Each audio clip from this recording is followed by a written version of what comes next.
السلام علیکم ګرانو مینوالو، امید لرم چې تاسو ټول باروغ جوړ وئ او د ژوند په موضوع کې به وئ. دوستانو نئی ویډیو کې درته هرکلی وایم. دوستانو ډیر افسوسناکه دردناکه واقعیا مخې ته راغلې ده. د رسلپور سره تعلق لرونکي د 22 کالو ځوان چا دریای سیند ته گزار کړل.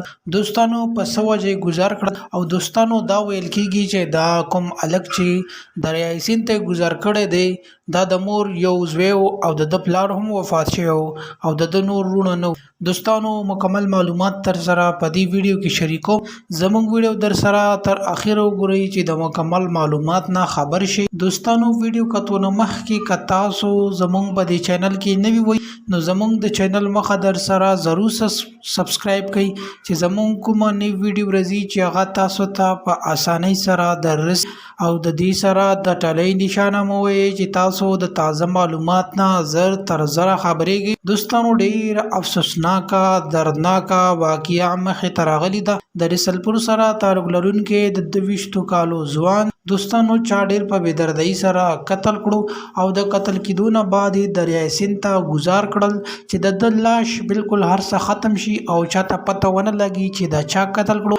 خو دوستانو په رسلپور کې بیا د یو ځای کې د لاش راغلو او اوبو راوړو او خلکو د اوبو نه راویستو نو د لږ شناخت وشو او دا ظاهره شوه چې د یوه مور دی او یو د زوی او د دوی ډېر غټ جایداد دا خپلو تربورانو د دې جایداد د وجې قتل کړو چې دا جایداد موږ ته پاتې شي او د مور به هم خپل وفات شي او د زوی مو ورنه قتل کړو.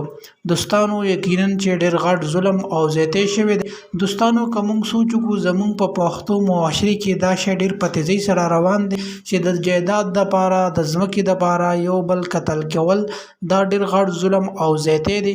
دوستانو ښایسته د 22 کالو ځوان د جایداد په تنازع باندې قتل کړو او دوستانو دا ویل کېږي چې تربورانو دا اراده وه چې دا مونږ قتل کړو نو د هغې نه بعد د څوک هم نشته او د تپوس والا هم څوک نشته او مور به د غمه مړه شي او د جایداد چې کوم دی دا به ټول مونږ ته پاتې شي. دوستانو یقینا چې ډېر غټ ظلم او زیاتی شوی دی. دوستانو که تاسو زموږ د ویډیو خوښه شوي نورو معلوماتي ویډیوګانو لپاره د چینل مخه در سره ضرور سبسکرایب کړئ. ډیره مننه، شکریه. د الله په امان.